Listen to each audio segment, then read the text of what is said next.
روایت میں آتا ہے کہ مولا علی علیہ السلام ایک سفر پر جا رہے تھے.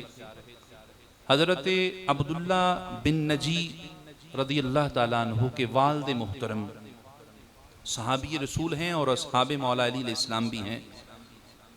آپ فرماتے کہ ہم ایک سفر پر جا رہے تھے سفین کی طرف. تو جب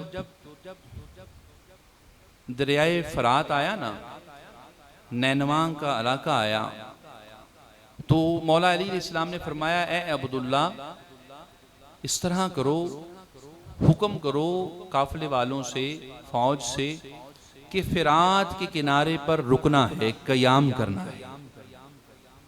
حضرت عبداللہ نے عرض کی کہ یا مولا، اے میرے آقا، خیریت ہے؟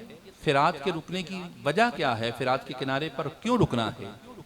مولا علی علیہ السلام نے فرمایا اے عبداللہ کوئی خاص وجہ نہیں،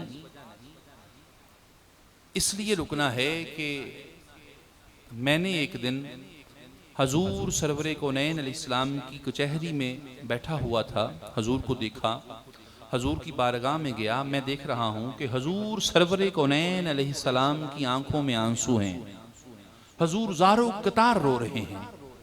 میں نے جا کے عرض کی یا رسول اللہ، میرے ماں باپ آپ پر قربان ہوں، کس شخص نے آپ کو اتنا غصہ دلایا یا کس وجہ سے آپ اتنا رو رہے ہیں؟ وجہ کیا ہے؟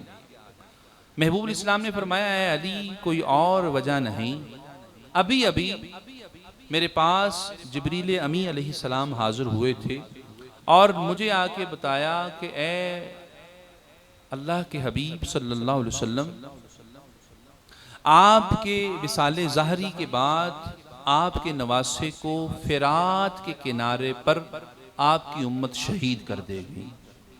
بس اسی بات نے مجھے اتنا بے چین کیا کہ میں اپنی آنکھوں پر، اپنے آنسوؤں پر قابو نہیں رکھ سکا، اور تب سے لے کے اب تک میری حالت غیر ہوئی ہے.